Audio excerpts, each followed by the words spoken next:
Welcome to tonight's space of understanding and healing. If you're lying here tonight, feeling exhausted from constantly choosing others' comfort over your own truth, from saying yes when everything inside you screams no, from twisting yourself into shapes that feel foreign just to keep someone else happy, you're not alone. This space is for you. If you're tired of feeling like a stranger in your own life, like you've lost yourself somewhere, in the maze of making everyone else comfortable while your own needs go unmet and unspoken, you're exactly where you need to be. There's no pressure here. You don't need to fix anything tonight or figure out how to suddenly become someone who never abandons themselves. You don't need to transform into a person who sets perfect boundaries or always knows exactly what they want. You're allowed to be confused about your own needs. You're allowed to feel scared of disappointing people. You're allowed to not know where you end and others begin. You're allowed to be gentle with the part of you that learned love came with conditions. Tonight, we're not going to analyze every relationship choice you've ever made or create a 10-step plan for perfect authenticity. No harsh self-criticism for all the times you've chosen their peace over your truth. No pressure to become someone who never struggles with self-betrayal. Again, just understanding, just compassion, just meeting this very human part of you that learned early that love might leave if you were too much yourself. Tonight's focus: self-betrayal in relationships. You know this pattern intimately. It's the way you find yourself agreeing to things that feel wrong in your body. The way you laugh at jokes that hurt your heart. The way you minimize your own feelings to make room for theirs. The way you become a different version of yourself in each relationship, constantly shifting to match what you think they need. It's saying, "I'm fine," when you're falling apart inside. It's apologizing for having feelings. It's changing your opinions to match theirs, your dreams to fit their vision, your schedule to accommodate their needs, while your own life becomes something that happens around the edges. Carl Jung believed that we often betray ourselves not out of weakness, but out of a deep fear that our authentic self isn't worthy of love. He understood that the persona, the mask we wear, sometimes becomes so thick that we lose touch with who we really are underneath. Jung once said, "The privilege of a lifetime is to become who you truly are." Self-betrayal in this view is not selfishness or people-pleasing taken too far. It's a protective mechanism trying to ensure you never have to face the devastating possibility of being fully seen and still rejected. It's a part of you that learned early that love was conditional, that acceptance had to be earned, that your worth was determined by how well you could meet others' needs while quietly managing your own. And tonight we're going to approach this part of you with profound gentleness. Not to shame it for trying to keep you safe, but to understand the impossible job it's been doing, trying to guarantee love by hiding the very self that deserves to be loved, like tending to a garden that's been growing in shade, carefully and slowly. Because sometimes just understanding why we've been hiding our light helps us remember it's safe to let it shine again. Personal connection. Let's start gently. Think back to a time when you were in a relationship, romantic, friendship, family, work, and you found yourself saying yes to something that felt wrong in your body. Maybe you agreed to plans that drained you because you could see how excited they were. Maybe you laughed along with conversation that made you uncomfortable because you didn't want to be seen as too sensitive. Maybe you changed your stance on something important to you because you could sense their disapproval. And then something shifted. You noticed you were performing a version of yourself. You realized you'd been so focused on reading their needs, their moods, their preferences, that you'd completely lost touch with your own. Maybe you caught yourself mid-sentence agreeing to something and thinking, Wait, do I actually want this? Maybe you looked in the mirror and didn't recognize the person staring back. Someone who'd become so good at being what others needed that they'd forgotten who they actually were. Maybe you felt that particular kind of exhaustion that comes from constantly translating yourself into a language others would find acceptable. And part of you may have asked, why do I keep doing this? Why do I abandon myself every time someone else needs something? Why does their comfort always seem more important than my own truth? That's the question this whole episode sits inside of. Not how do I become selfish, but how do I learn to love myself enough to stay present for my own experience, even when others want me to be different? Psychology tells us that self-betrayal often begins not with a conscious decision to abandon ourselves, but with a nervous system that learned early that authenticity could be dangerous. When we were young and dependent, our survival literally depended on maintaining connection with our caregivers. If expressing our true selves, our needs, feelings, preferences, resulted in withdrawal of love, criticism, or emotional abandonment, our wise nervous system learned to prioritize connection over authenticity.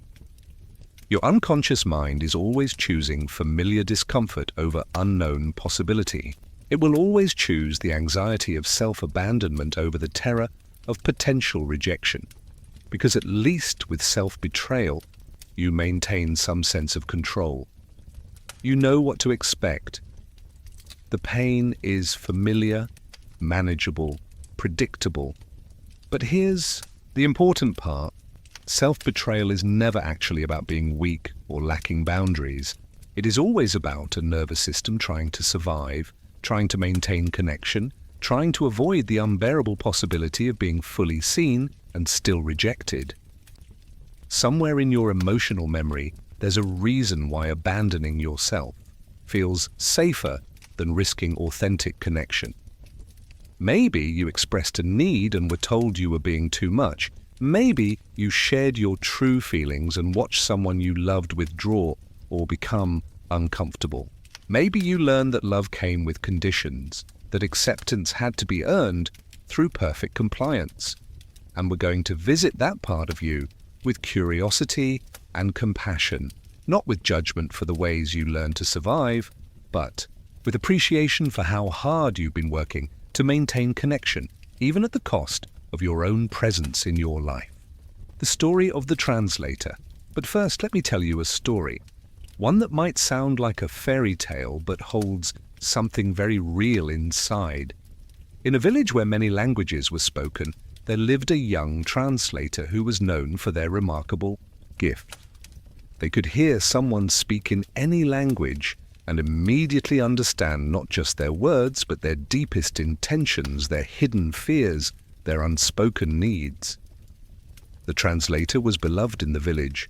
People came from far and wide, seeking their services. They could help families communicate across generational divides, help lovers understand each other's hearts, help communities bridge differences that seemed insurmountable. But the translator had a pattern. Every time they worked with someone, they would unconsciously begin to speak in that person's emotional language, adopting their rhythms, their concerns, their way of seeing the world. By the end of each session, they had become so fluent in the other person's inner world that they had completely forgotten their own. Over time, the translator realized they had become fluent in dozens of emotional languages, but had lost fluency in their own. They could read anyone's needs instantly, but had to pause and think hard to remember what they themselves wanted for dinner. They could anticipate others' reactions with startling accuracy, but were constantly surprised by their own emotional responses. The villagers loved the translator dearly.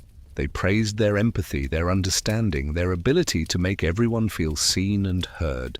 They would bring gifts and express gratitude for how the translator always seemed to know exactly what they needed. But late at night, alone in their cottage, the translator would sit in front of their mirror and realize they couldn't remember what their own voice sounded like when they weren't speaking someone else's language. One day, a child came to the translator with a simple request. The child had been arguing with their friend and wanted help understanding what had gone wrong.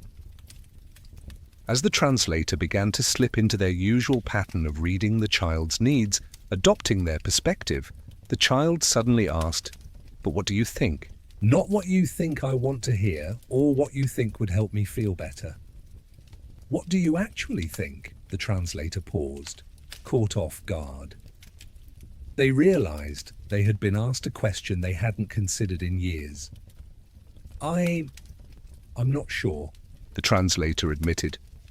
"I've become so good at speaking everyone else's language that I'm not sure I remember my own." The child looked at them with the clarity that only children possess. Maybe that's the problem.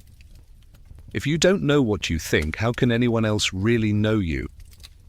The translator felt something crack open in their chest, not painful, but like a door that had been locked for so long they'd forgotten it was there. You see, the translator wasn't afraid of not being helpful. They were afraid of being known for who they really were and discovering that their authentic self wasn't worth staying for. That was unfamiliar territory.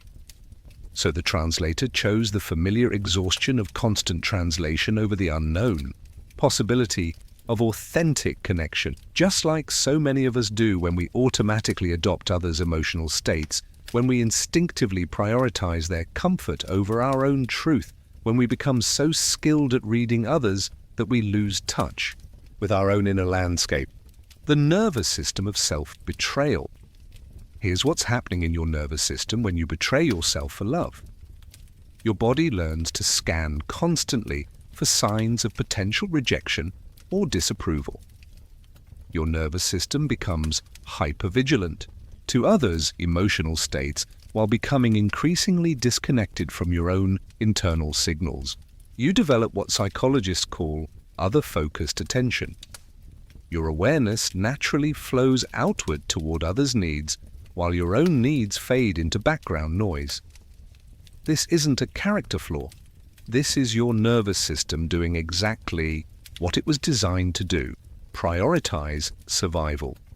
When you were young and your survival depended on maintaining connection with caregivers, learning to read their emotional states and adjust accordingly was literally a matter of life and death. Your developing nervous system made brilliant adaptations to ensure your survival. If expressing your authentic needs resulted in withdrawal of care, criticism, or emotional abandonment, your system learned to suppress those needs.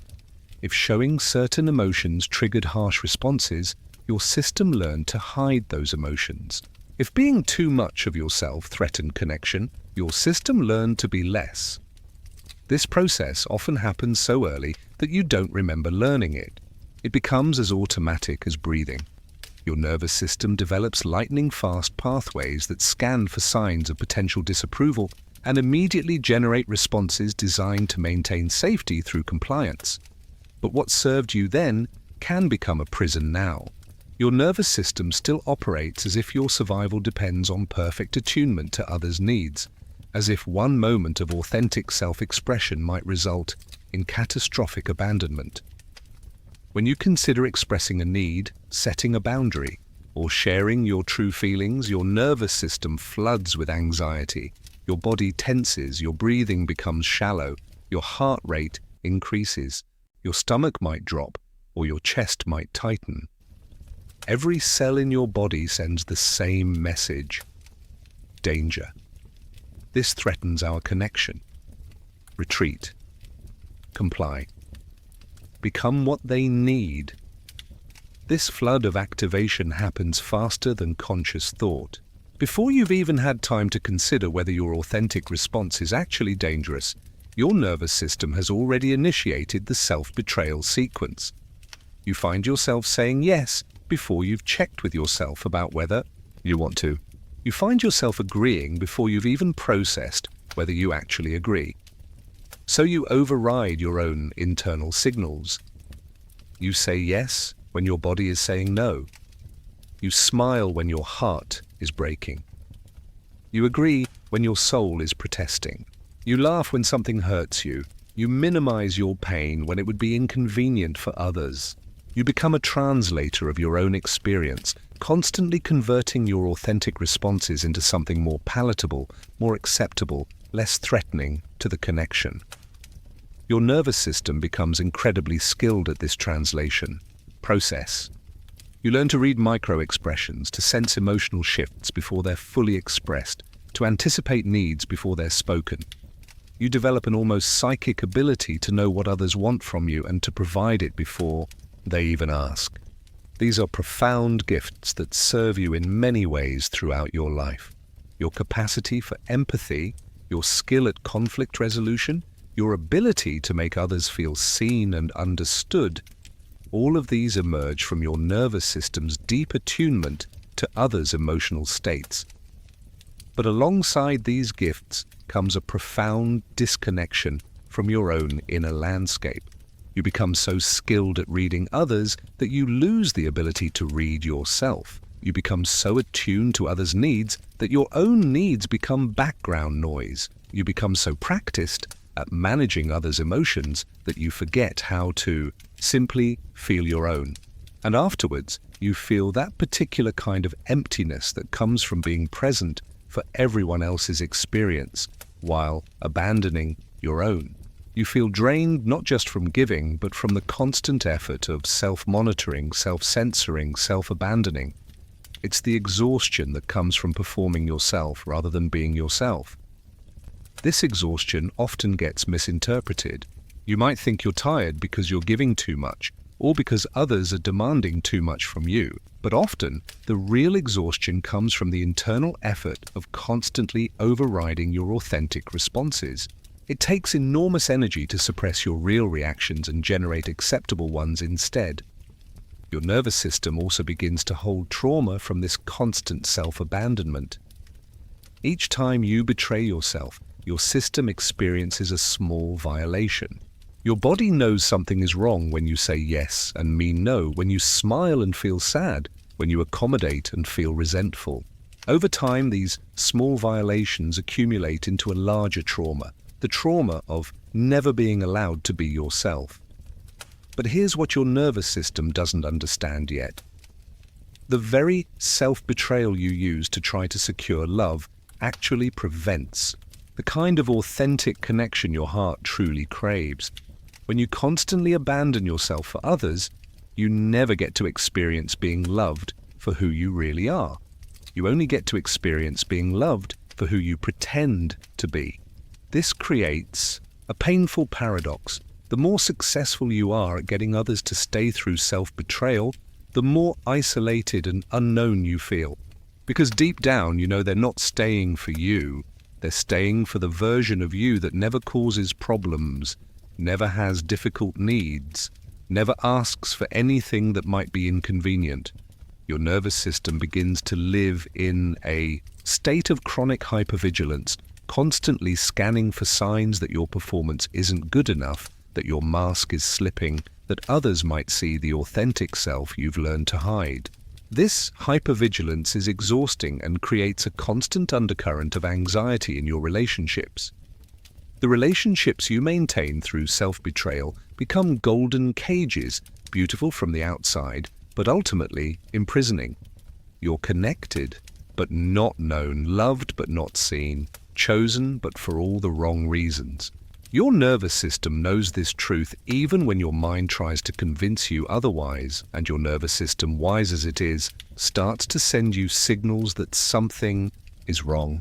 Depression that feels like disconnection from yourself, like you're living someone else's life.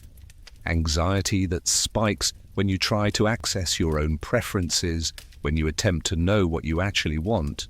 Resentment that builds like pressure.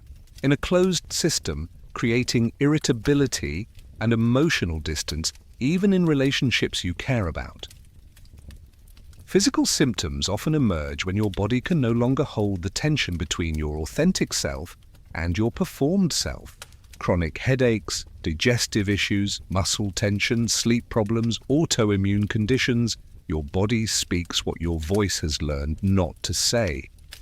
You might find yourself getting sick more often, as if your immune system is depleted from the constant stress of self-monitoring and self-suppression. You might experience unexplained fatigue that rest doesn't cure, because the exhaustion comes not from external demands but from internal conflict. Your nervous system might also develop what psychologists call emotional numbing, a protective mechanism that shuts down feeling altogether when the pain of self-betrayal becomes too much to bear.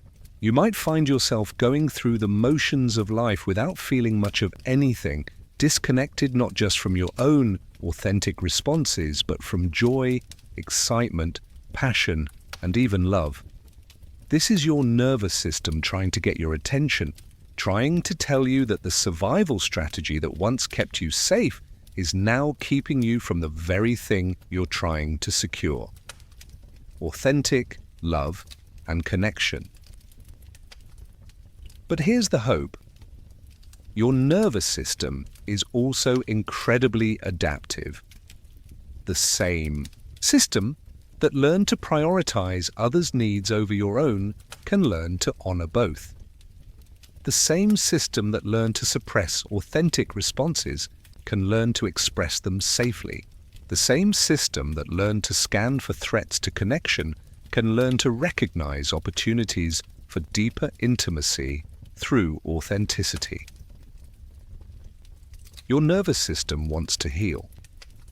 It wants to return to a state where your authentic self and your relational self can work together instead of against each other. It wants to experience what it feels like to be loved, not despite your humanity, but because of it. The healing happens slowly, gently, with tremendous patience for the wisdom your nervous system developed to keep you safe. It happens through small experiments in authenticity, through gradual expansion of your capacity to stay present for your own experience while remaining connected to others. Tonight, as you rest, your nervous system is already beginning this healing process. In sleep, your body can release some of the tension it holds from constant performance. In dreams, your authentic self can exist without fear of rejection. In rest, your system can remember what it feels like to simply be, without needing to become anything other than what you are. The 3 core beliefs. First belief: if I'm authentic, I'll be abandoned. The first belief that often lives underneath self-betrayal is this: if I show my real self, my needs, my boundaries, my true feelings, people will leave me. This might sound irrational when you say it out loud, but it's operating with perfect logic based on your early experiences. Somewhere in your history, you learned that authenticity was dangerous.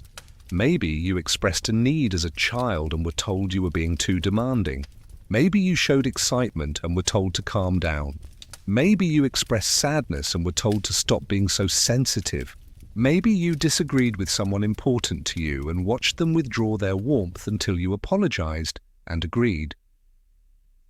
Your young nervous system, brilliant in its adaptability, learned the equation: authentic self-expression, risk of abandonment.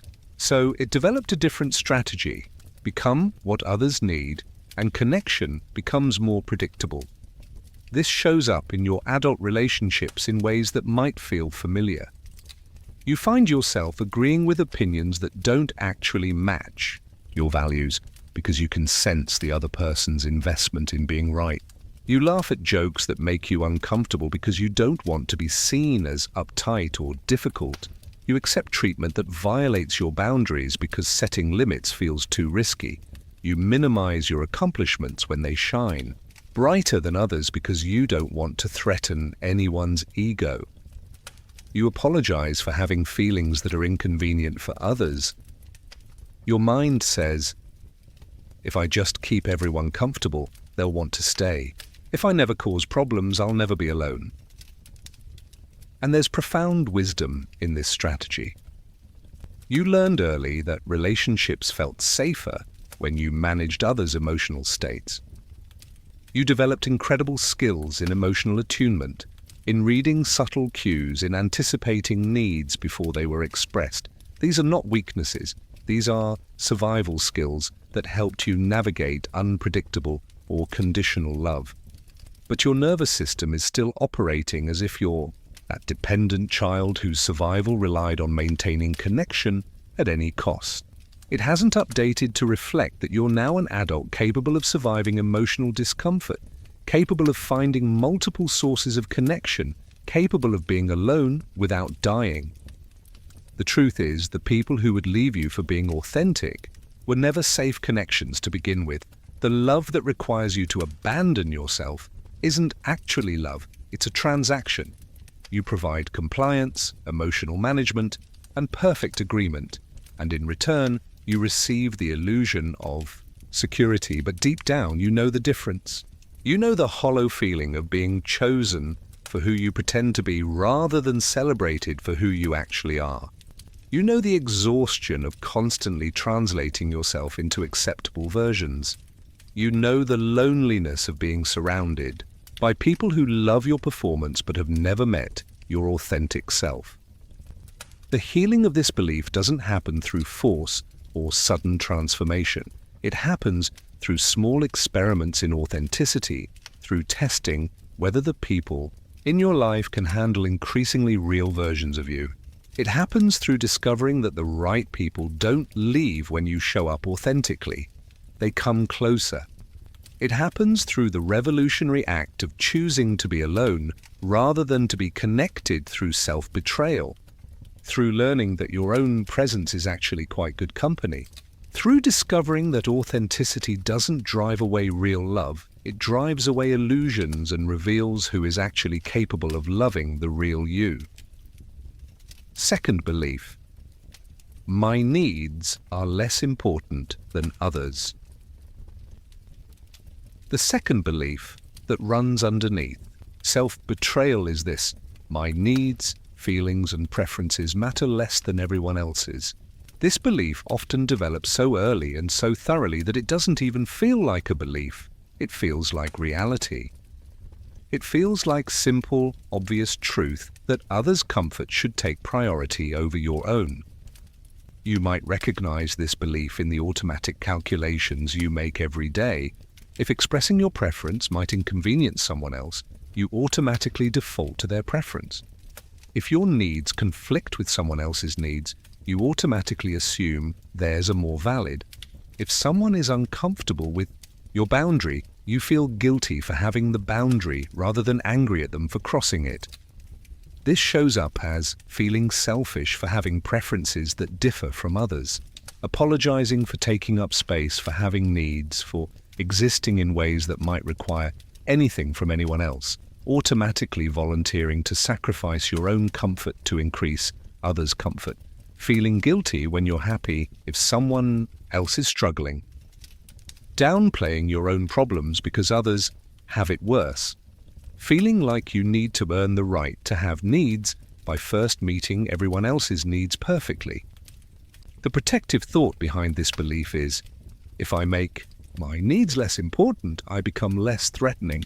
If I require less, I become more lovable. If I can survive on scraps of attention and care, I'll never be a burden. This belief often has its roots in early experiences of being told, directly or indirectly, that your needs were too much.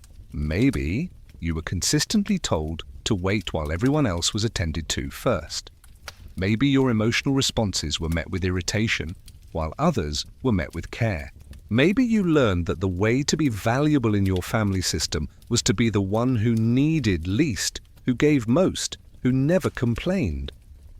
Your nervous system learned that your needs were dangerous, not just to others, but to your own safety within relationships. So it developed strategies to minimize, hide, or completely suppress your needs, rather than risk the terror of being told you were too much. But here's what that young part of you didn't understand. Your needs aren't less important than others' needs. They're differently important. Every human has the same basic right to have needs, to express needs, to have those needs considered and, when possible, met. The belief that your needs matter less isn't actually humble or selfless. It's a trauma response. It's your system trying to solve the impossible equation of staying in relationships with people who couldn't handle your full humanity. In healthy relationships, there's natural give and take. Sometimes your needs take priority, sometimes theirs do. Sometimes you're the one providing support, sometimes you're the one receiving it. Sometimes you compromise, sometimes they do. But the underlying assumption is that both people's needs matter, both people's comfort counts, both people deserve consideration. When you automatically assume your needs matter less, you create relationships that are fundamentally unbalanced. You teach others that they don't need to consider your needs because you won't advocate for them anyway. You train people to take your sacrifice for granted because you never signal that you might need something different. And then you feel resentful, but you can't express the resentment because that would be making your needs too important. So, the resentment goes underground, showing up as passive aggression, emotional distance, physical symptoms, or depression. The healing of this belief starts with the radical recognition that your needs are not evidence of your unworthiness. They're evidence of your humanity. Every need you have makes perfect sense. Your need for rest, for consideration, for affection, for space, for understanding, all of it is valid simply because it exists within you. This doesn't mean your needs should always take priority or that others should sacrifice themselves for your comfort. It means your needs deserve the same consideration you automatically give to everyone else's needs. Third belief: love is earned through perfect compliance. The third belief that drives self-betrayal is this: love is conditional. It must be earned through perfect behavior, and it can be lost through any expression of my authentic self that others find difficult. This belief treats love like a performance review. You're constantly being evaluated on how well you meet others' spoken and unspoken expectations. Any mistake, any boundary, any expression of need that inconveniences others becomes evidence that you might not deserve love after all. This belief manifests as feeling like you're always on probation in relationships, like you need to prove daily that you deserve to be loved, interpreting any conflict, disappointment, or moment of distance as evidence that you've failed some essential test, constantly adjusting your behavior based on subtle cues about others' approval or disapproval, feeling panic when someone seems upset with you, even if their upset has nothing to do with you, believing that if you just perform perfectly enough, you can control others' feelings toward you. The logic behind this belief is understandable. If love is earned through good behavior, then I can guarantee love by being perfect. If I never cause problems, express difficult needs, or show up authentically in ways that challenge others, I can maintain their approval. This belief often develops in environments where love felt conditional. Maybe you had caregivers who withdrew warmth when you were difficult, or expressed approval only when you performed well. Maybe you learned that love came with strings attached, that acceptance had to be earned daily through perfect compliance. Your nervous system learned that relationships were contracts. You provide whatever others need, and in return, you receive the security of their continued presence. Any deviation from perfect compliance threatens the contract and therefore threatens your safety. But here's the devastating truth about this belief. Love that must be earned through perfect compliance isn't actually love, it's approval. And approval is always temporary, always conditional, always fragile. Real love doesn't require you to abandon yourself to maintain it. Real love isn't threatened by your boundaries, your needs, your authentic responses. Real love doesn't withdraw when you're imperfect or difficult or fully human. When you try to earn love through perfect compliance, you create relationships built on transactions rather than connection. Others learn to expect your constant accommodation, your emotional management, your self-abandonment, and you learn to expect that any expression of your authentic self might cost you the relationship. This creates a terrible bind. The more successful you are at earning others' approval through self-betrayal, the more isolated you feel because you know they're not actually loving you, they're loving your performance. And if they ever did see your authentic self, would they still choose to stay? The fear becomes self-fulfilling. You're so terrified that authenticity will drive people away that you never test whether the people in your life can actually handle your real self. You never discover whether they might love you more, not less, for showing up authentically. The healing of this belief requires a fundamental shift in how you understand love. Love isn't something you achieve through perfect behavior. Love is something you allow by being courageously yourself and seeing who has the capacity to love what they find. This doesn't mean being reckless with your heart or sharing your deepest self with people who haven't earned that trust. It means gradually testing whether the people in your life can handle increasingly real versions of you. It means choosing to be alone rather than to be in relationships that require you to abandon yourself. Most importantly, it means learning to give yourself the unconditional love you've been trying to earn from others. When you know you're worthy of love simply because you exist, you stop trying to earn what you already deserve. The healing phase is meeting yourself with compassion. Now that we've explored the beliefs that drive self-betrayal, let's talk about what comes next. Because most people think healing means forcing yourself to suddenly set perfect boundaries and never compromise again.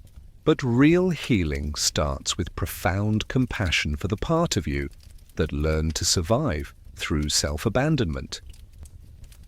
So tonight, instead of trying to fix or change your patterns, we're going to practice something different, meeting the part of you that betrays yourself with the same tenderness you'd offer a dear friend who was struggling. That part of you that automatically says yes when you mean no. It's not weak or codependent. It's the part that learned early that your survival depended on maintaining connection at any cost. It's been working incredibly hard to keep you safe in the only way it knew how.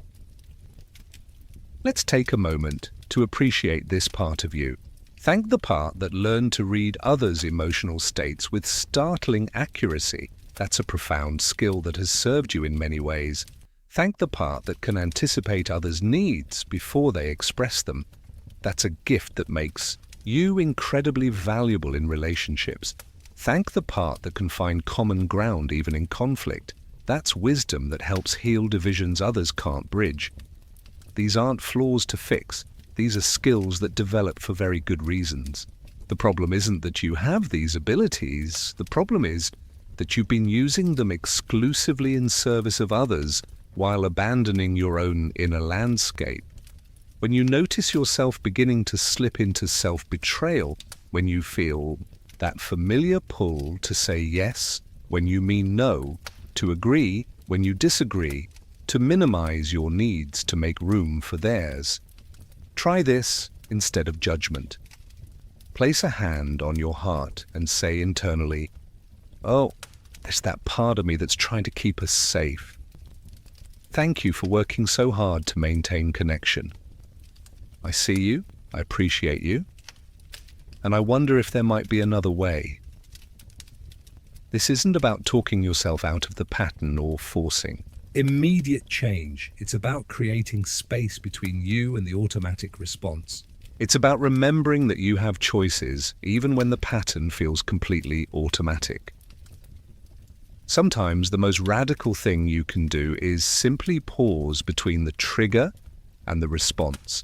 Feel the pull to abandon yourself, and instead of fighting it or following it, just notice it with curiosity. Interesting. My system wants me to say yes right now. I wonder what it's trying to protect me from. Your nervous system has been living in survival mode for so long that it genuinely believes authenticity is dangerous. It's going to take time to teach it that you're actually safer when you stay present for your own experience, when you honor your own needs alongside others' needs. This happens in small moments.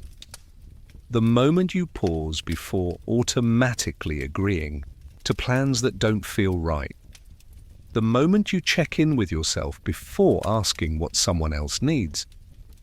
The moment you notice you're holding your breath while someone talks and consciously allow yourself to breathe. Healing doesn't happen through dramatic gestures or perfect boundary setting.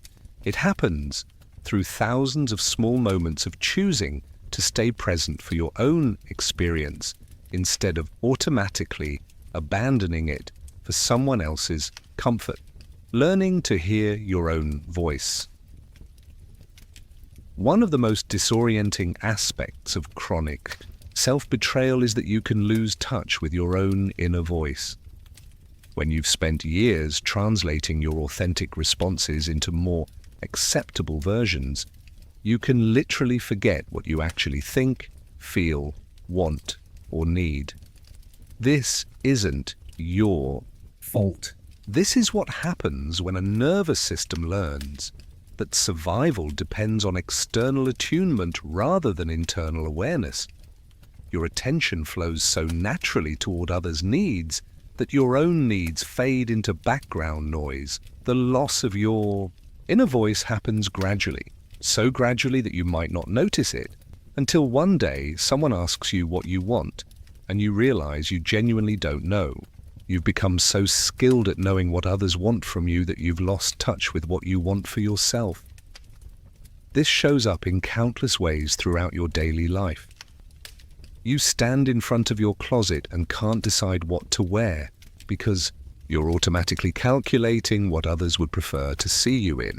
You stare at a restaurant menu and feel paralyzed because you're trying to figure out what choice would please your dining companion rather than what would actually taste good to you. You find yourself saying, "I don't care," or whatever you prefer, so often that you begin to wonder if you truly don't have preferences, or if you've just learned to suppress them so thoroughly that they become inaccessible. You discover that you can read others' emotions with startling accuracy, but struggle to identify your own feelings beyond fine or not fine. This disconnection from your inner voice creates a profound loneliness, even when you're surrounded by people. You feel like you're living someone else's life, following a script written by others' expectations rather than your own authentic desires. You might achieve things that look successful from the outside, but feel hollow because they weren't truly chosen by your authentic self. So part of healing involves literally relearning how to hear yourself. This starts with very simple practices like archaeological work, carefully excavating your authentic voice from beneath years of learned accommodation.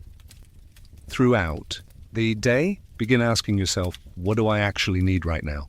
Not what you should need, or what would be most convenient for others, or what would make you look good. What do you actually need? Sometimes the answer will be physical. I need water, food, rest, movement, fresh air, warmth, coolness. Sometimes it will be emotional. I need space, connection, understanding, encouragement, comfort, celebration. Sometimes it will be energetic. I need stimulation, quiet, creativity, routine, adventure, stability. Sometimes it will be relational. I need intimacy, solitude, support, independence, collaboration, autonomy. Don't judge the needs that arise. Your mind might immediately jump to evaluating whether the need is reasonable, whether it's possible to meet it, whether expressing it would inconvenience others. For now, just practice hearing the need without judgment, acknowledging it as valid information about your inner state. You might discover needs that surprise you. Maybe you need much more alone time than you've been allowing yourself. Maybe you need more physical affection than you've been asking for. Maybe you need more intellectual stimulation, creative expression, or spiritual connection. Maybe you need less social obligation and more spontaneity. Practice checking in with your body before making decisions. When someone asks you to do something, instead of immediately responding with your mind, drop into your body first. How does the request land in your chest, your stomach, your shoulders? Does your body expand with yes or contract with no? Your body holds wisdom your mind might have learned to override. Your stomach knows when something feels wrong, even when you can't articulate why. Your chest knows when something feels expansive and life-giving, even when it seems impractical. Your shoulders know when you're taking on too much, even when you think you should be able to handle it. Notice the difference between expansion and contraction in your body. Expansion feels open, spacious, energizing, even if what you're expanding toward requires effort or involves some anxiety. Contraction feels closed, tight, depleting, often accompanied by a sense of dread or resignation. Start paying attention to the difference between your automatic responses and your authentic responses. Notice when you find yourself saying things like, "I don't care," or "whatever you want," or "I'm fine with anything," and pause to ask, "But what do I actually prefer?" Sometimes you genuinely won't have a preference, and that's perfectly valid. But sometimes you'll discover that "I don't care" actually means I care, but I'm afraid my preference will inconvenience you. Or "I care but I don't trust that my preferences matter."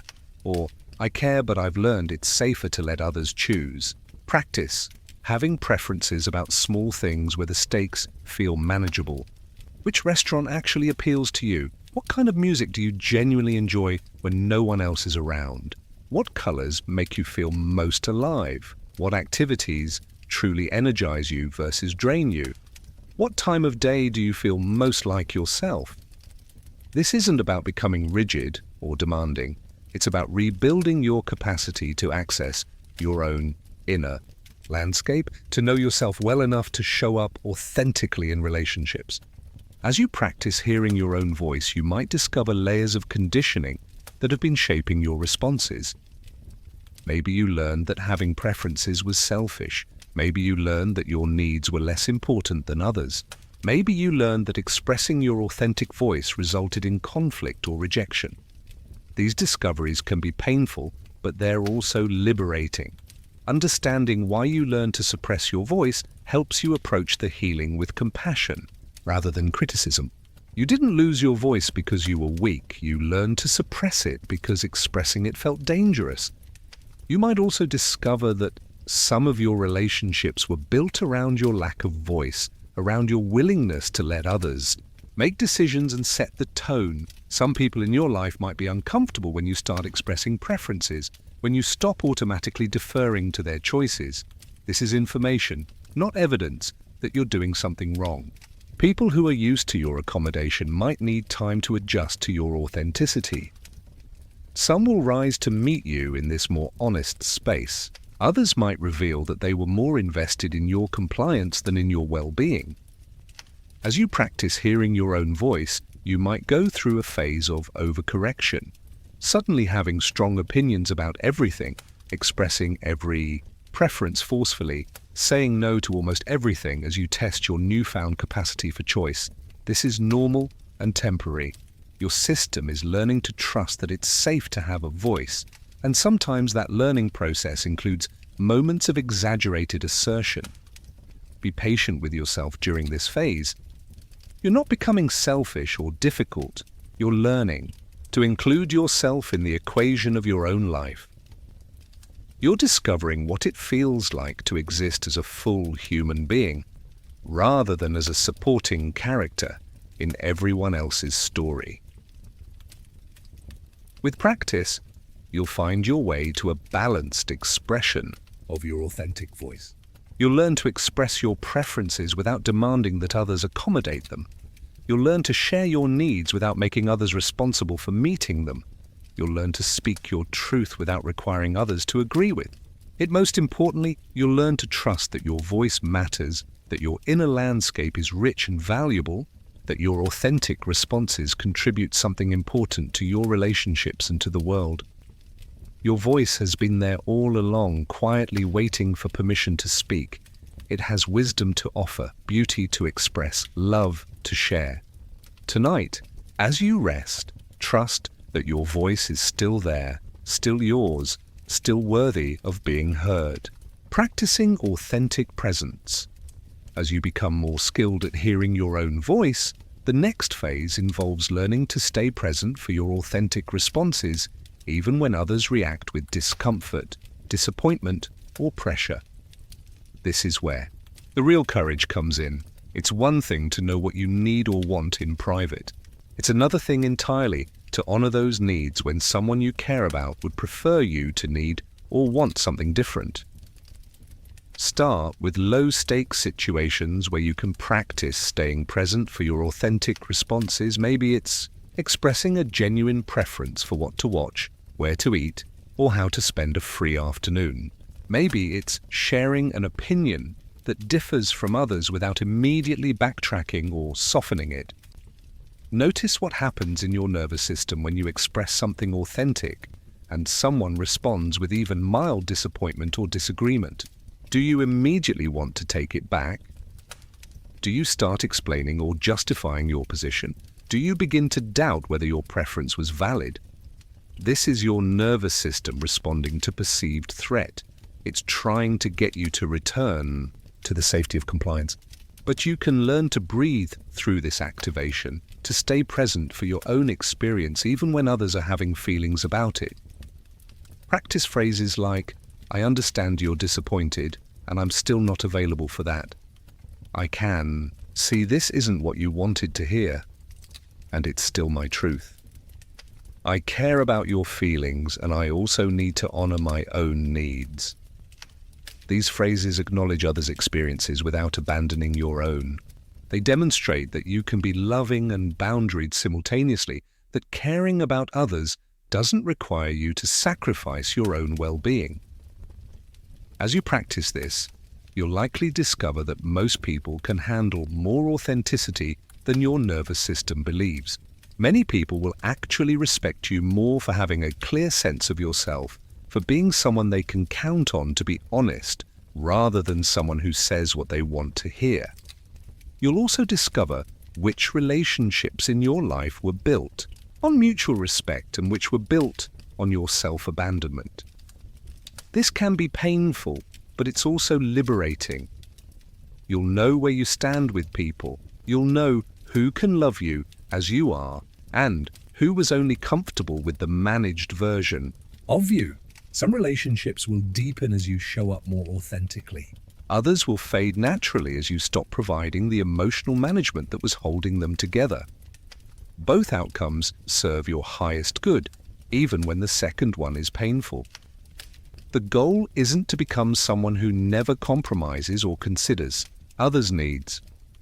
The goal is to become someone who can choose when to compromise from a place of strength, rather than someone who automatically abandons themselves from a place of fear. Healthy relationships involve mutual consideration, natural, give and take, shared responsibility for the connection. When you're operating from authenticity rather than self-betrayal, you can be genuinely generous because you're choosing to give rather than being driven by fear to give. This is how you break the cycle, not by forcing yourself to become someone who never accommodates others, but by learning to accommodate others from choice rather than compulsion, from love rather than fear, from a full cup rather than from emptiness. Body-based integration. The nervous system of authenticity, self-betrayal, lives in your body long before it becomes a conscious choice. Your nervous system learns to suppress its authentic responses and generate socially acceptable ones so quickly that you might not even notice the internal override happening. But your body always knows. Your stomach knows when you're about to say yes to something that feels wrong. Your chest knows when you're minimizing your own needs to make room for others. Your shoulders know when you're carrying responsibility that isn't yours. Your jaw knows when you're holding back words that want to be spoken. Learning to read these bodily signals is crucial for healing self-betrayal patterns. Your body is constantly giving you information about what feels authentic and what feels like performance, what feels nourishing and what feels depleting, what feels like genuine care and what feels like obligation. Start paying attention to how your body responds in different relationships and situations. Notice, when does your breathing become shallow or held? This often happens when you're preparing to override your authentic response in favor of one that feels safer or more acceptable. Where do you hold tension when you're about to betray yourself? Some people feel it in their shoulders, others in their jaw, their stomach, their chest. So this tension is your body's way of saying, wait, this doesn't feel right. What happens to your posture when you're in self-betrayal mode? Do you make yourself smaller? Do you lean forward in an unconscious attempt to please? Do you hold yourself rigidly in an effort to appear agreeable? How does your voice change when you're abandoning yourself? Does it become higher, softer, more tentative? Do you speak faster, as if rushing past your own resistance? Do you add unnecessary apologies or qualifiers to soften your words? Your body is incredibly wise. It knows the difference between authentic generosity and compulsive self-sacrifice. It knows the difference between healthy compromise and self-abandonment. It knows when you're giving from fullness and when you're giving from emptiness. The practice is learning to trust these bodily signals instead of overriding them. When you feel that familiar tension arising, the signal that you're about to betray yourself, try pausing instead of pushing through. Take a breath, feel your feet on the ground, ask your body, what are you trying to tell me right now? Listen for the answer, not in your mind, but in your chest, your belly, your bones. Sometimes your body will tell you that you need to say no, even when saying yes would be easier. Sometimes it will tell you that you need to speak a difficult truth, even when staying silent would avoid conflict. Sometimes it will tell you that you need to take up space, even when making yourself small feels safer. Your nervous system has been trained to prioritize others' comfort over your own inner signals, but you can retrain it to recognize that your authentic responses are valuable information, not dangerous impulses to be suppressed. This retraining happens through small acts of honoring what your body tells you. When your body says you're tired, rest instead of pushing through. When your body says you're hungry, eat instead of waiting for a more convenient time. When your body says something feels wrong, pause instead of immediately complying. As you practice this, your nervous system begins to learn that it's safe to have authentic responses. It starts to trust that you'll listen to its wisdom instead of constantly overriding it. And this is how you rebuild the connection between your inner experience and your outer expression. Healing the nervous system. Split one of the deepest aspects of self-betrayal is the way it creates a split in your nervous system. Part of you learns to constantly scan for others' needs and reactions, while another part learns to suppress and minimize your own responses. Over time, this creates a kind of internal civil war between the part that wants to please others and the part that wants to be authentic. This nervous system split manifests in many ways. You might feel simultaneously resentful and guilty. Resentful that you're always accommodating others, but guilty for feeling resentful.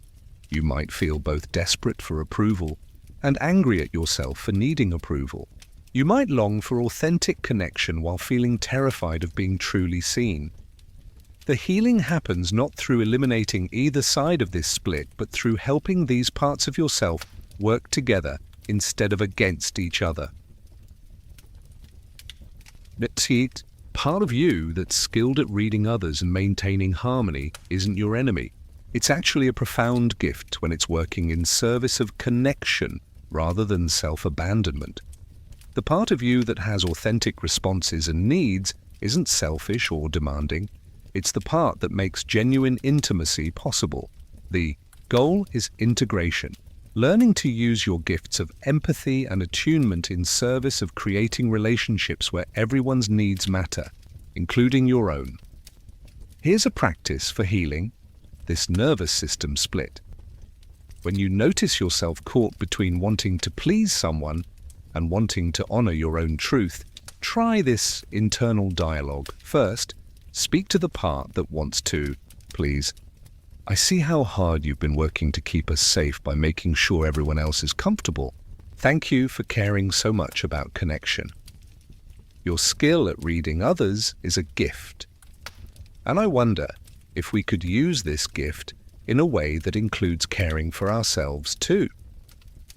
Then speak to the part that wants to be authentic. I hear that you have something important to say, something that feels true and necessary. Your voice matters, your needs are valid, and I wonder if we could express you in a way that maintains connection while still honoring your truth. Then ask both parts. How could we approach this situation in a way that honors both our need for connection and our need for authenticity? What would it look like to be caring toward others and caring toward ourselves simultaneously? Sometimes the answer will be finding a way to express your authentic response with extra gentleness or context. Sometimes it will be setting a boundary while also expressing care for the relationship. Sometimes it will be asking for what you need while also acknowledging the other person's position. The key is that you're no longer operating from an either-or mentality, either I abandon myself or I hurt others, but from a both-and mentality, both caring for others and caring for myself, both maintaining connection and honoring authenticity. This integration takes time because your nervous system has been practicing the split for so long.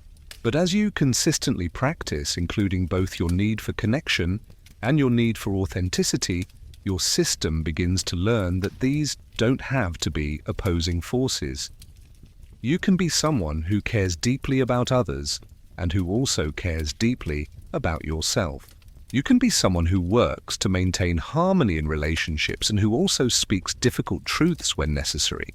You can be someone who is generous with your time and energy and who also protects your own well-being.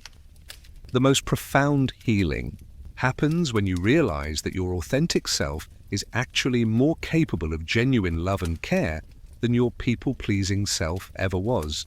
When you're not depleted from constant self-abandonment, you have more to give. When you're not resentful from unmet needs, you can be more genuinely generous. When you're not anxious about maintaining approval, you can be more present for others. Actual experiences, authenticity in relationship isn't selfish. It's the foundation for real intimacy. People can't truly know you, love you, or trust you if you're constantly performing a version of yourself designed to earn their approval. They can only connect with the real you when you're brave enough to show up as yourself, needs, and boundaries, and authentic responses included. This is how you heal the split, not by choosing sides, but by learning to honor both your relational nature and your individual truth, by discovering that the most loving thing you can do is show up authentically in your connections with others. Integration and practical application. Navigating relationships. During healing, as you begin to heal your patterns of self-betrayal, your relationships will inevitably shift. Some people in your life have become accustomed to your self-abandonment. They expect your automatic accommodation, your emotional management, your willingness to prioritize their comfort over your own well-being. When you start showing up more authentically, setting boundaries and expressing your actual needs, some people will celebrate this growth. Others might feel confused, uncomfortable, or even threatened by the changes. This doesn't mean you're doing anything wrong. It means you're disrupting systems that were built around your self-betrayal. And that disruption, while ultimately healthy, can create temporary instability in your relationships. You might notice that some people respond to your new authenticity with guilt tripping. You used to be so easygoing. What happened to you?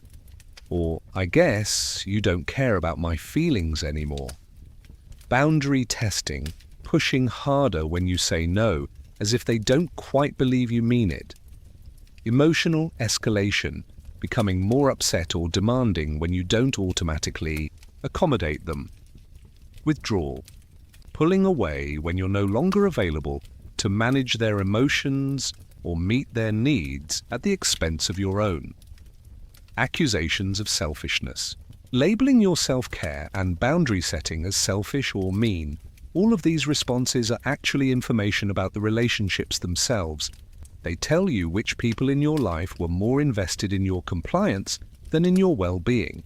They reveal which connections were built on mutual respect and which were built on your self-abandonment. Here's how to navigate these relationship shifts with grace. Stay compassionate but firm. You can understand why people might be uncomfortable with your changes while still maintaining your boundaries. I understand this feels different and I'm still not available for that. Don't explain or justify it excessively. The people who care about your well-being won't need extensive explanations for why you're taking better care of yourself. The people who demand justifications for your boundaries probably aren't safe people to be vulnerable with anyway. Expect some grief. It can be painful to realize that some relationships were built on your self-betrayal rather than genuine mutual care. Allow yourself to feel sad about this without using it as evidence that you should return to old patterns. Trust the process. Relationships that are built on genuine love and respect will ultimately become stronger as you show up more authentically. Relationships that were built on your self-abandonment will either evolve or fade away, and both outcomes serve your highest good. Find support. As you navigate these changes, surround yourself with people who celebrate your growth toward authenticity. This might mean deepening existing relationships with people who've always seen your worth, or it might mean forming new connections with people who can appreciate the real you. Practice patience with yourself. You're learning new ways of being in relationship after years or decades of self-betrayal. It's normal to feel uncertain, to sometimes revert to old patterns or to overcorrect in the other direction. Healing isn't linear. Some specific strategies for common relationship challenges. When someone says you've changed, yes, I'm learning to take better care of myself, I hope you can support that growth. When someone tries to guilt you for having boundaries, I care about your feelings, and I also need to honor my own needs. When someone accuses you of being selfish, taking care of myself allows me to show up better in all my relationships. When someone withdraws because you're no longer self-abandoning, let them go. Their withdrawal tells you that they were more attached to your self-betrayal than to your well-being. Remember, the goal isn't to become someone who never considers others' needs or feelings. The goal is to become someone who can be genuinely caring without abandoning themselves in the process. The people who truly love you will want you to take good care of yourself. They'll appreciate your authenticity even when it's inconvenient for them. They'll respect your boundaries even when they'd prefer you didn't have them. These are the relationships worth nurturing as you grow into your more authentic self. Daily practices for authentic living. Healing self-betrayal patterns requires consistent daily practices that help you stay connected to your authentic self while maintaining loving relationships with others. Here are practical ways to integrate this healing into your everyday life. Morning practices.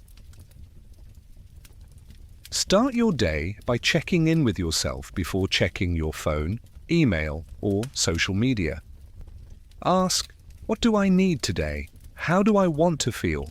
What would honor my authentic self today? Set an intention, not for perfect authenticity, but for moments of staying present to your own experience. Today I'll practice pausing before automatically saying yes. Or, today I'll notice when I'm performing versus when I'm being myself. Take a few minutes to appreciate the parts of yourself that you typically hide or minimize. Thank your sensitivity, your needs, your preferences, your boundaries.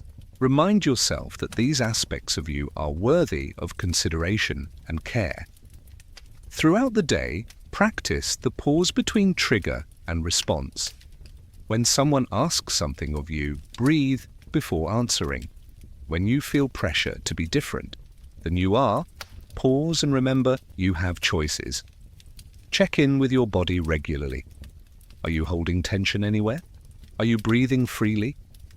Is your posture reflecting your authentic presence or your attempt to please others?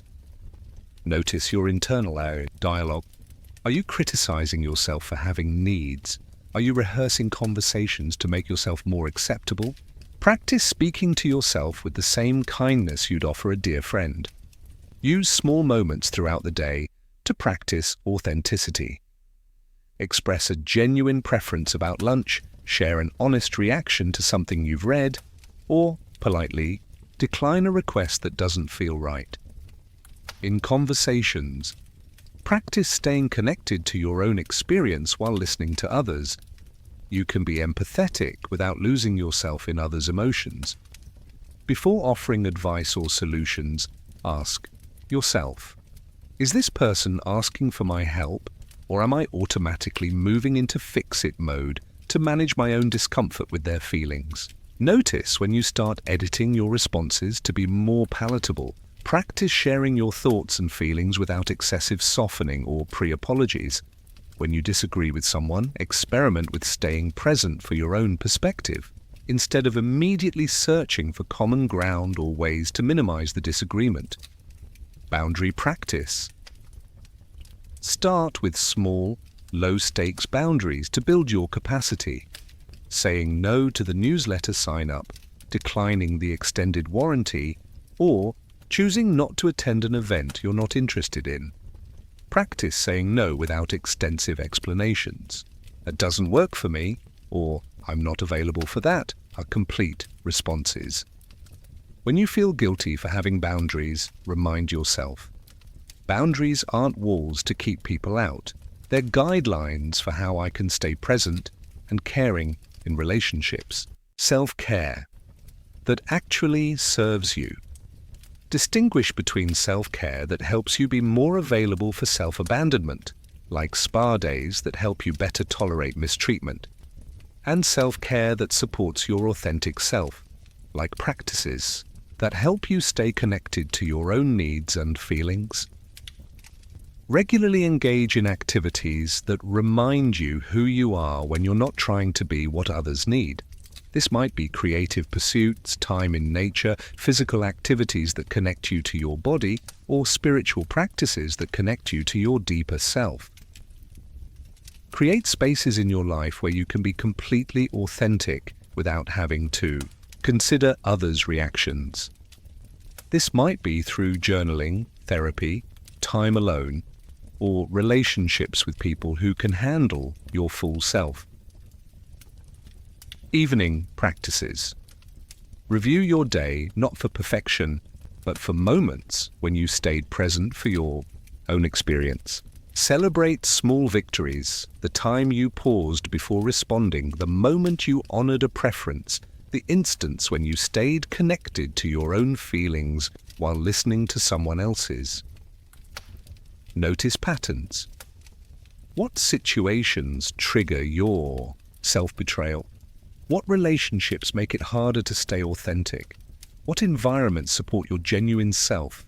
Use this information to make conscious choices about how you want to navigate similar situations in the future.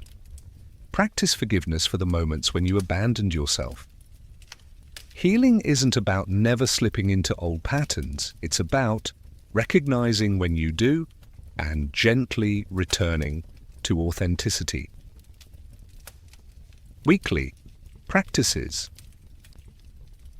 Spend time with people who appreciate your authentic self.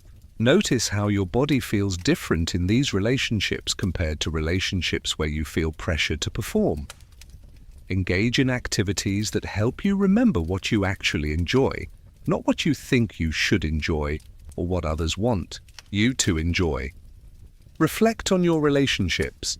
Which ones feel nourishing when you show up authentically? Which ones seem to require your self-betrayal to function smoothly? Use this information to guide how you invest your time and energy.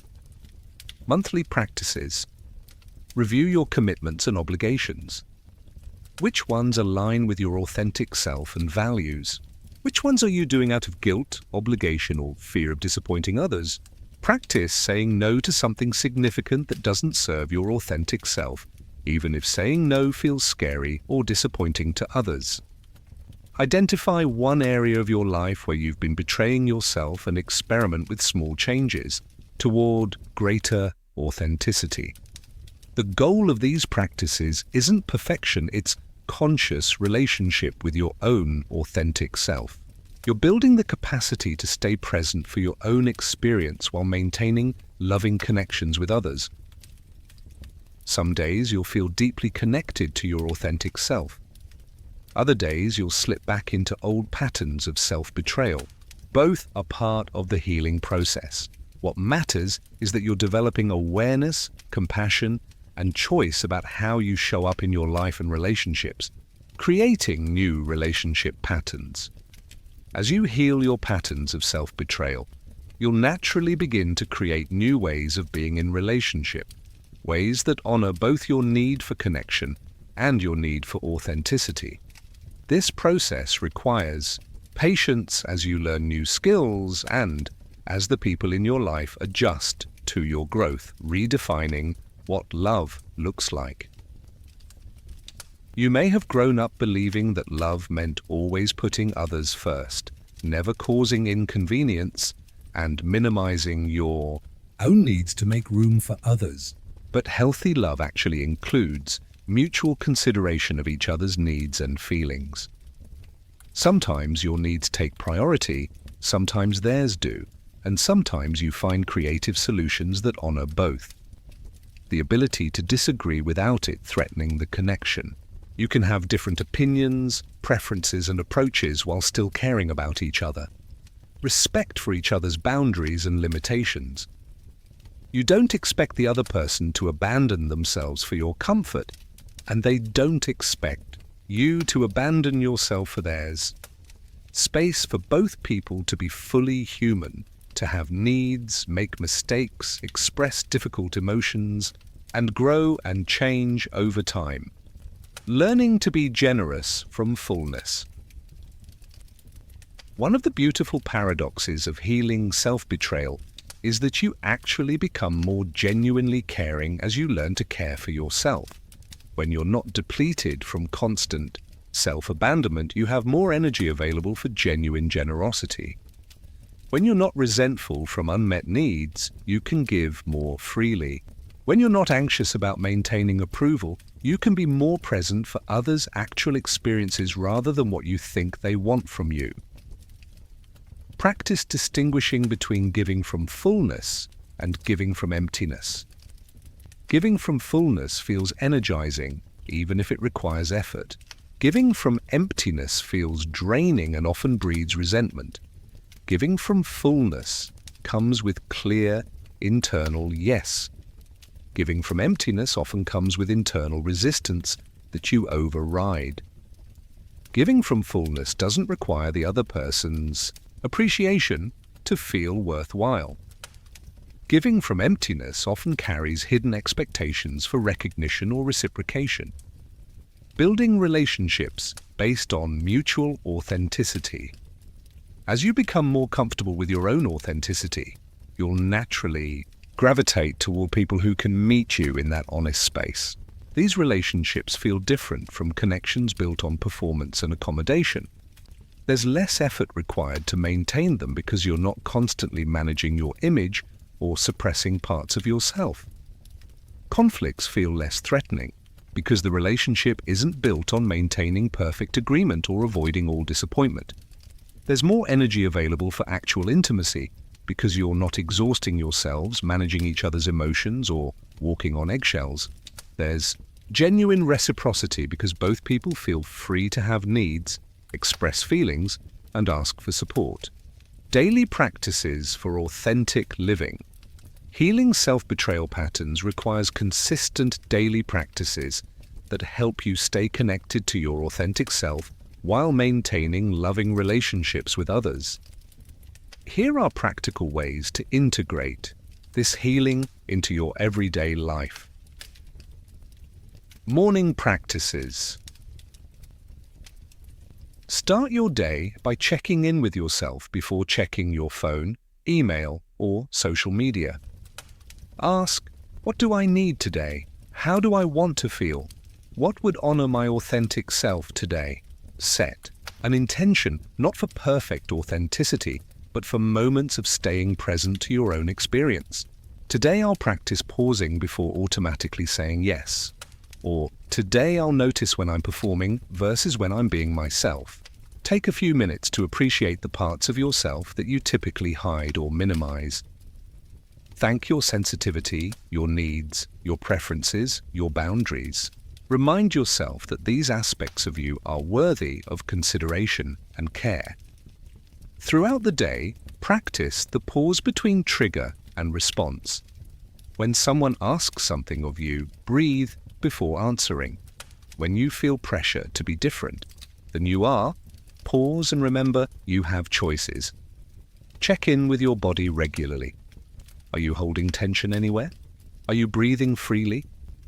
Is your posture reflecting your authentic presence or your attempt to please others?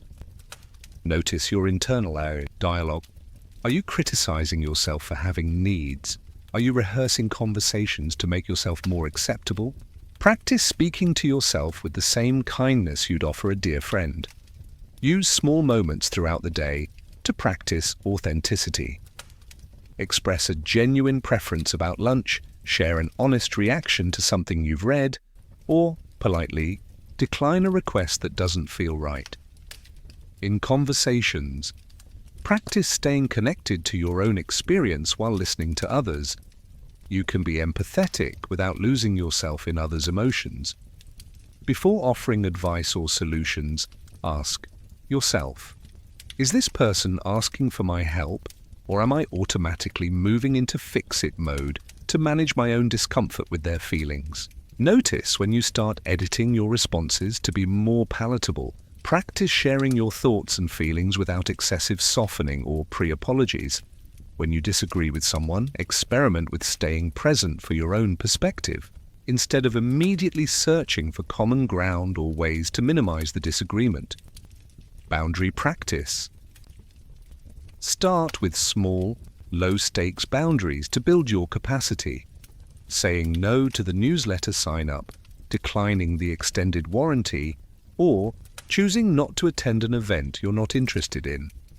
Practice saying no without extensive explanations. That doesn't work for me, or I'm not available for that, are complete responses. When you feel guilty for having boundaries, remind yourself.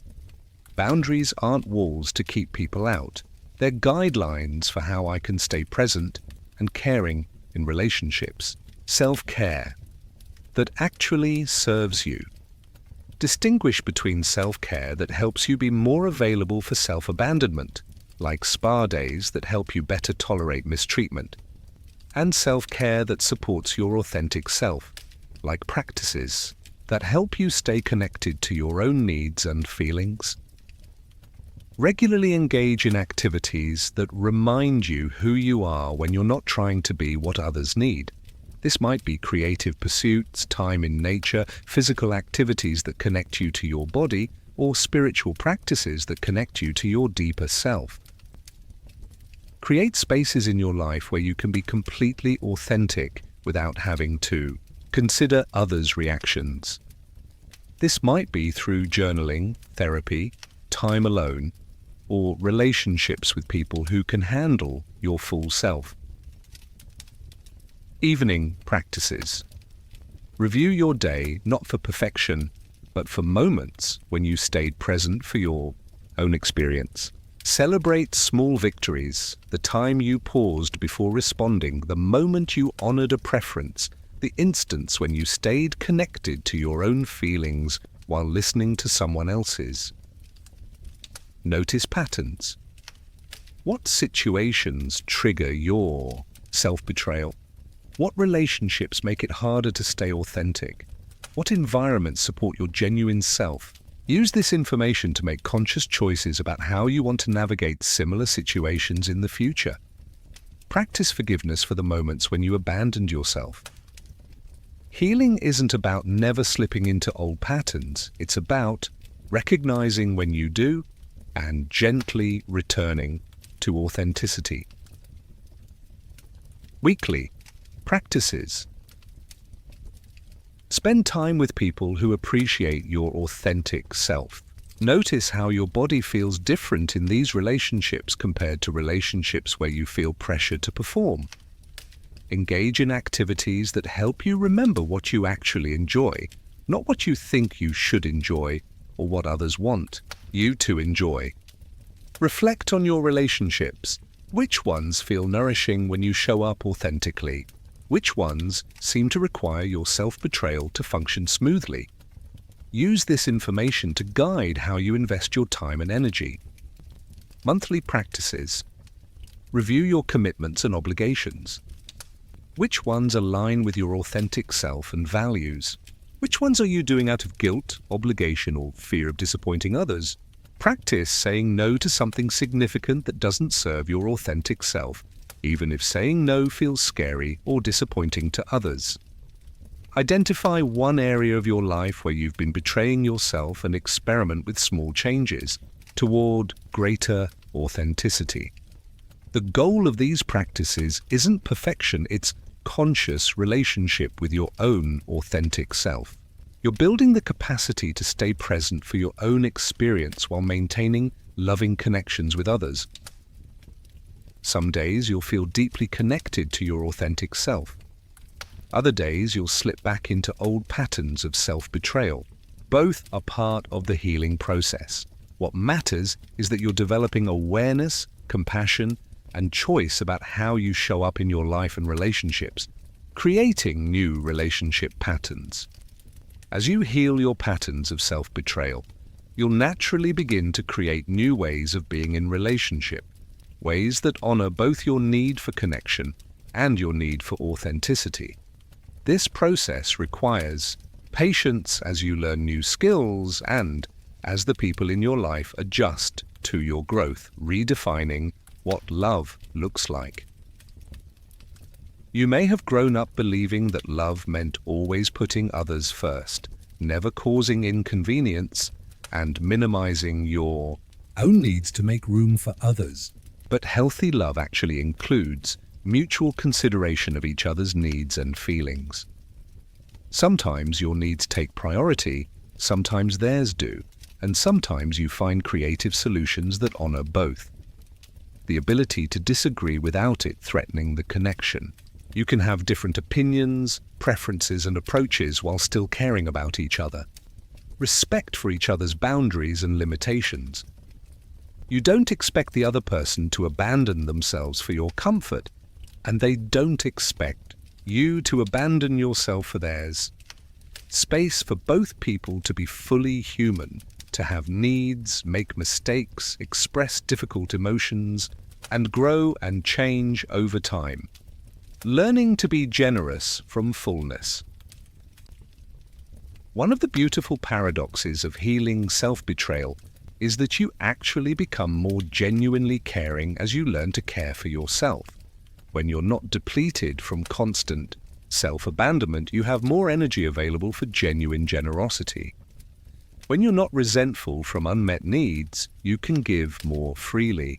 When you're not anxious about maintaining approval, you can be more present for others' actual experiences rather than what you think they want from you. Practice distinguishing between giving from fullness and giving from emptiness. Giving from fullness feels energizing, even if it requires effort. Giving from emptiness feels draining and often breeds resentment. Giving from fullness comes with clear, internal yes. Giving from emptiness often comes with internal resistance that you override. Giving from fullness doesn't require the other person's appreciation to feel worthwhile. Giving from emptiness often carries hidden expectations for recognition or reciprocation. Building relationships based on mutual authenticity. As you become more comfortable with your own authenticity, you'll naturally gravitate toward people who can meet you in that honest space. These relationships feel different from connections built on performance and accommodation. There's less effort required to maintain them because you're not constantly managing your image or suppressing parts of yourself. Conflicts feel less threatening because the relationship isn't built on maintaining perfect agreement or avoiding all disappointment. There's more energy available for actual intimacy because you're not exhausting yourselves managing each other's emotions or walking on eggshells. There's genuine reciprocity because both people feel free to have needs, express feelings, and ask for support. Navigating the space between self-care and selfishness. One of the biggest fears people have about healing self-betrayal is that they'll become selfish or uncaring. This fear often keeps people trapped in patterns of self-abandonment, but there's a crucial difference between healthy self-care and destructive selfishness. Healthy self-care includes consideration for others while also including consideration for yourself. Destructive selfishness only considers your own needs while disregarding others' well-being. Healthy self-care seeks solutions that work for everyone when possible. Destructive selfishness demands that others accommodate you without reciprocal consideration. Healthy self-care sometimes means disappointing others in service of maintaining your own well-being. Destructive selfishness often means disappointing others for convenience or to avoid any discomfort. Healthy self-care maintains empathy for others while also maintaining empathy for yourself. Destructive selfishness lacks empathy for others' experiences. Practical strategies for new relationship patterns. Practice yes and instead of yes, but. When someone shares a feeling or need, you can acknowledge their experience while also maintaining space for your own. Yes, I can see you're disappointed, and I'm still not available for that. Instead of, yes, you're disappointed, but I can't help that. Learn to repair without self-abandonment. When conflicts arise, you can take responsibility for your part, without taking responsibility for the other person's emotions or the entire problem. I'm sorry I spoke harshly when I was frustrated. Instead of, I'm sorry for everything, I'm the worst person ever. Express appreciation without minimizing yourself. You can celebrate others' achievements without diminishing your own. You can acknowledge their strengths without pretending you don't have strengths too. Ask for what you need without extensive justification. I need some quiet time this evening is a complete statement. You don't need to provide a detailed explanation of why you need it or prove that your need is valid. Share feelings without making others responsible for managing them. I'm feeling sad about this situation. Shares information without demanding that the other person fix your feelings or change their behavior to manage your emotions.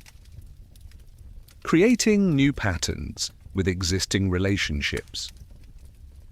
For relationships that have been built on your self-betrayal, creating new patterns requires patience and clear communication.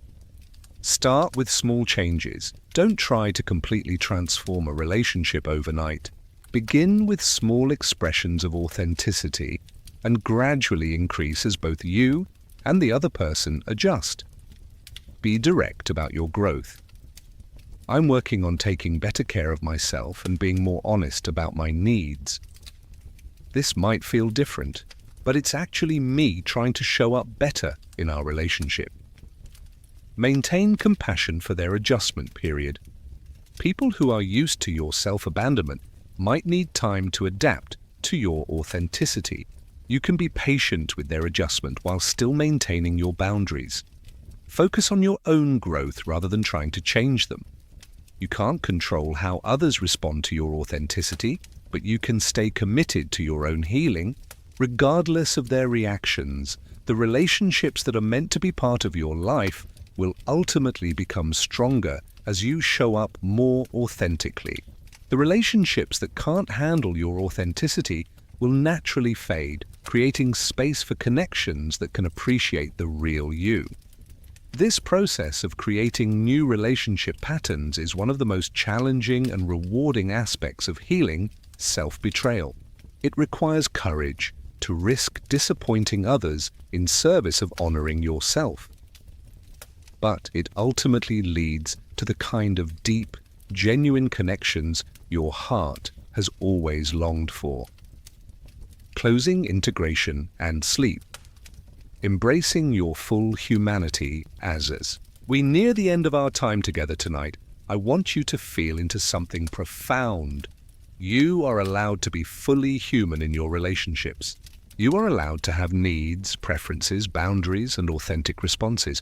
You are allowed to take up space, to be seen, to be known for who you actually are, rather than who you think others need you to be. This permission might feel foreign.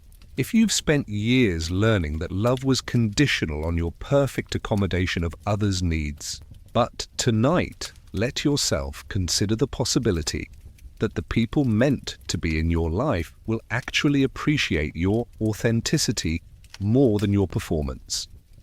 Think about the people you most admire and love. Is it because they never have needs or never disappoint you? Or is it because they show up honestly, because you know where you stand with them, because they're courageously themselves, even when it's imperfect? The same is true for how others experience you. The people who can truly love you don't want a perfect, needless version of you. They want the real you, complex, human, authentic you. They want to know what actually makes you light up, what genuinely concerns you, what you really think about things that matter to you. Your self-betrayal patterns developed for very good reasons. They were your young nervous system's brilliant attempt to solve an impossible equation.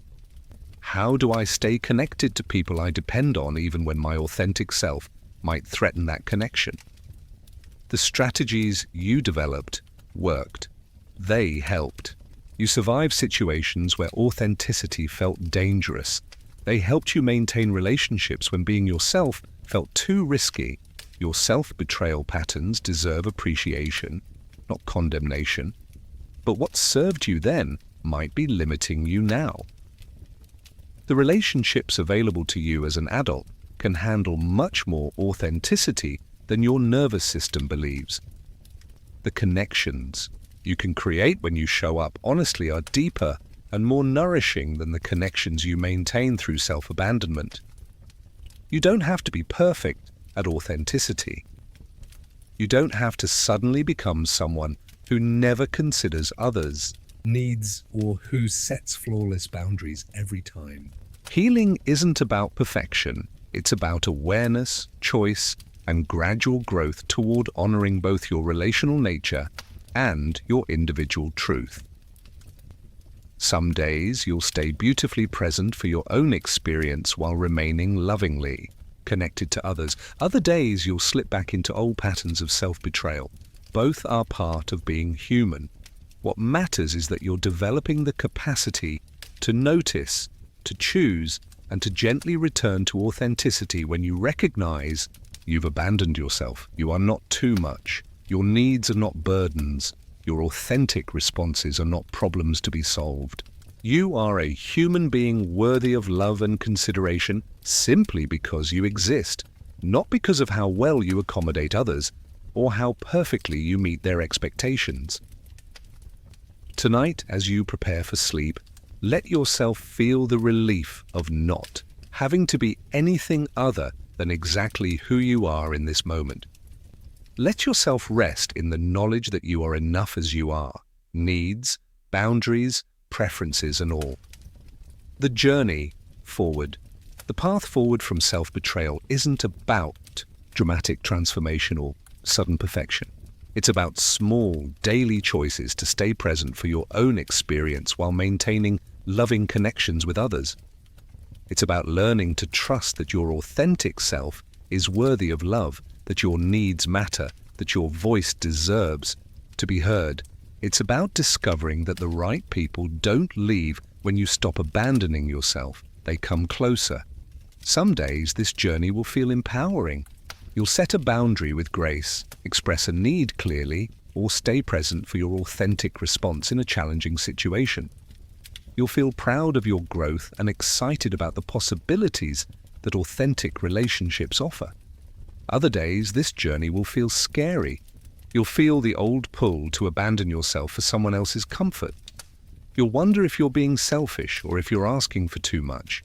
You'll feel afraid that authenticity will cost you connections that matter to you.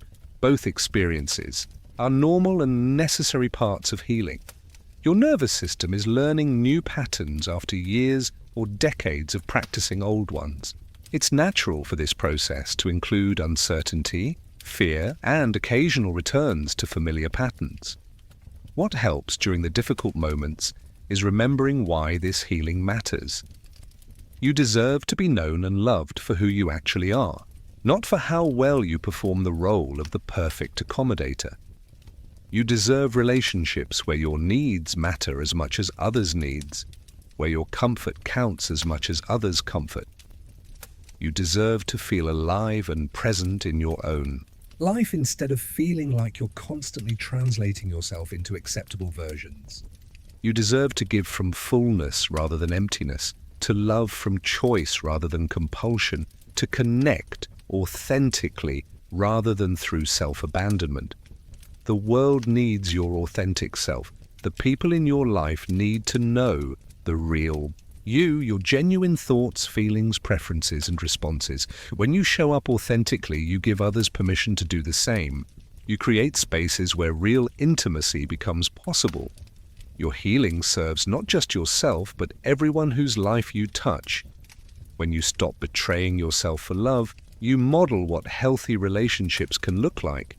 You demonstrate that it's possible to be caring and boundaried, loving and authentic, generous and self-respecting. As you continue this journey, be patient with yourself. Celebrate small victories. The moment you paused before automatically saying yes, the time you expressed a preference without apologizing, the instance when you stayed connected to your own feelings while listening to someone else's. Trust the process. Some relationships will deepen as you show up more authentically. Others may fade as people realize they were more attached to your self-abandonment than to your well-being. Both outcomes serve your highest good, even when the second one is painful. Surround yourself with people who celebrate your growth toward authenticity. Seek out relationships where you can practice being yourself without fear of rejection or punishment. Notice how your body feels different in connections that support your authentic self versus those that require your performance. Remember that this is not a linear journey. Healing happens in spirals, not straight lines. You might revisit old patterns, question your progress, or feel afraid of the changes you're making. This is all part of the process. What matters is not that you never struggle with self-betrayal again, but that you develop the awareness to notice when you're abandoning yourself and the compassion to gently guide yourself back to authenticity. You are learning to be faithful to yourself in relationship.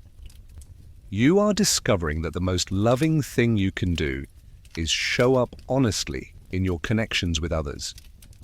You are remembering that your authentic self is not a problem to be solved, but a gift to be cherished. Rest and integration as your mind begins to settle and your body prepares for sleep. Let yourself feel the profound relief of not having to be anything other than exactly who you are in this moment. You don't have to earn your worthiness tonight. You don't have to prove your value through perfect accommodation of others' needs. You don't have to perform any version of yourself to be deserving of rest, peace, and care. Tonight, you are enough exactly as you are, with your needs, your boundaries, your authentic responses, your human complexity. You are enough with your history of self-betrayal and your desire to heal. You are enough with your fears about disappointing others and your longing to be truly known. Let your body sink into this bed as you let your guard down. Feel your muscles releasing the tension of constantly performing, constantly accommodating. constantly managing your image to maintain others' approval. Notice how your breathing deepens when you're not trying to be anyone other than yourself. Feel how your heart rate slows when you're not anxiously scanning for signs of others' disapproval. Sense how your nervous system settles when you remember that you are safe to exist exactly as you are. As you settle more deeply into rest, imagine your body releasing all the ways you've held yourself in accommodation today. Let your shoulders drop from carrying others' emotions as if they were your own. Let your jaw soften from biting back words that wanted to be spoken. Let your chest expand from the constriction of managing your authentic responses. Feel your stomach relaxing from the knot of anxiety that comes with constantly calculating how to be acceptable. Let your hands unclench from gripping so tightly to the illusion of control over others' reactions. Allow your face to soften from the careful expression you've been wearing to ensure others' comfort. As you drift towards sleep, carry with you these truths. Your authentic self is worthy of love. Not the performed version, not the accommodating version, not the version that never causes inconvenience, the real you, with all your human complexity and needs. The you that has preferences and boundaries. The you that sometimes disagrees, sometimes needs space, sometimes feels deeply about things others might find trivial. Your boundaries are acts of love, not acts of selfishness. When you honor your own limits, you create space for genuine connection rather than connections built on resentment and self-abandonment. When you say no to what depletes you, you preserve energy for what truly matters. When you speak your truth, gently but clearly, you invite others into authentic relationship rather than performance-based interaction. Your needs matter. They matter as much as anyone else's needs. They deserve consideration, respect, and when possible, fulfillment. You don't have to earn the right to have needs by first meeting everyone else's needs perfectly. You don't have to prove that your needs are reasonable or convenient or small enough to deserve attention. Your needs are evidence of your humanity, not evidence of your inadequacy. Your need for understanding, for appreciation, for space, for connection, for creative expression, for rest, for play, for meaning. All of these are holy human needs that make you part of the great tapestry of human experience. The right people will stay when you stop abandoning yourself. The people meant to be in your life will appreciate your authenticity more than your performance. They'll respect your boundaries more than your endless accommodation.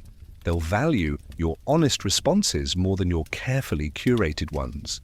These people exist. They are the ones who breathe relief when you share something real instead of something polite.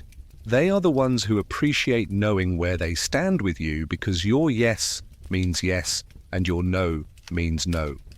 They are the ones who find your complexity interesting rather than inconvenient. You can be loving and authentic simultaneously. Caring about others doesn't require you to sacrifice your own well-being. Being kind doesn't mean having no limits. Being generous doesn't mean giving from emptiness until you have nothing left.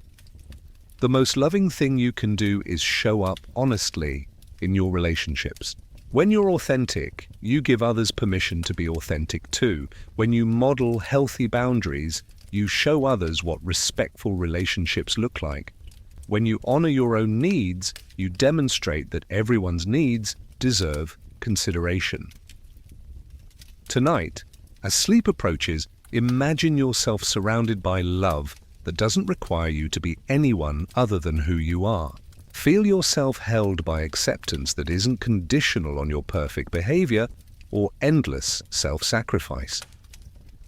Picture yourself in relationships where your authentic voice is welcomed, where your genuine responses are valued, where your real self is celebrated rather than merely tolerated.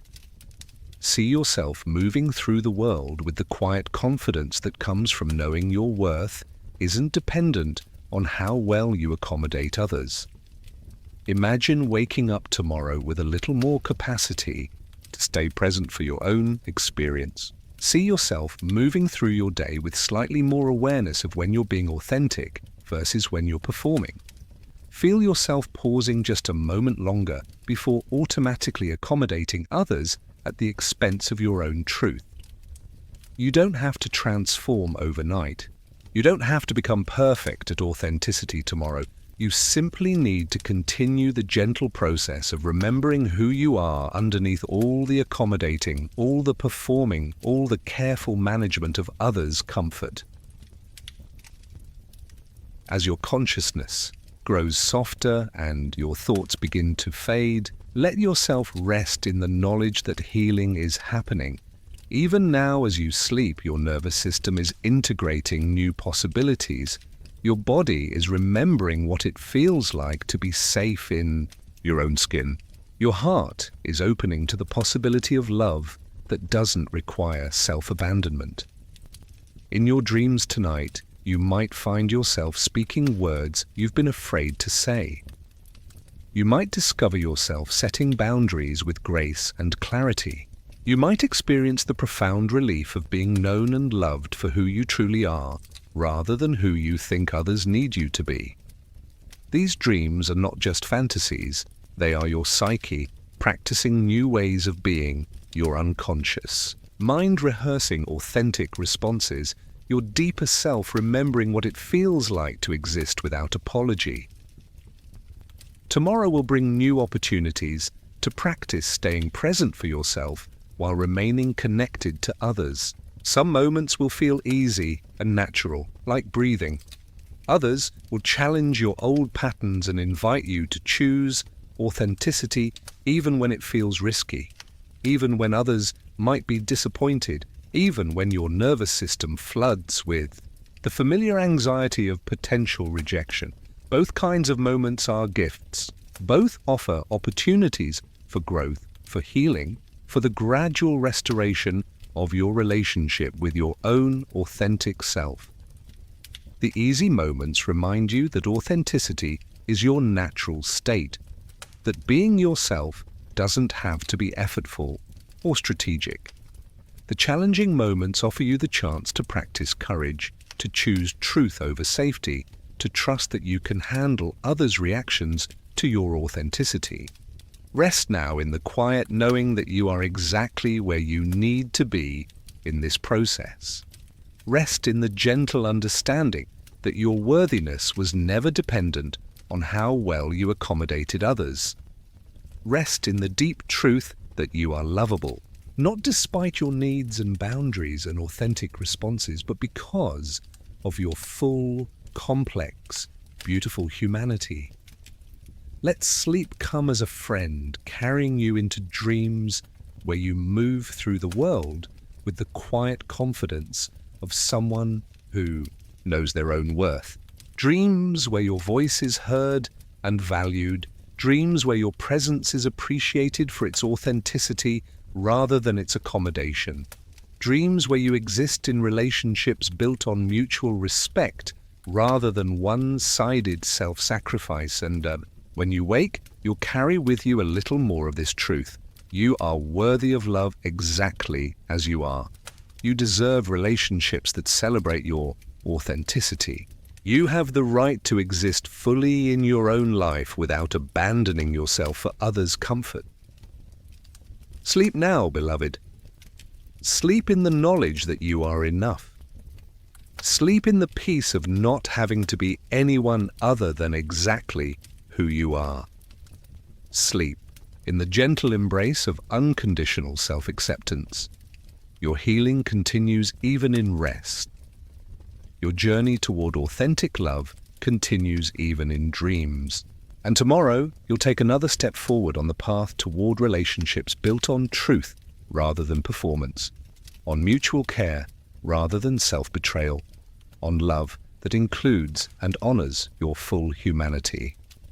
Rest well. You are safe. You are worthy. You are enough. Sweet dreams.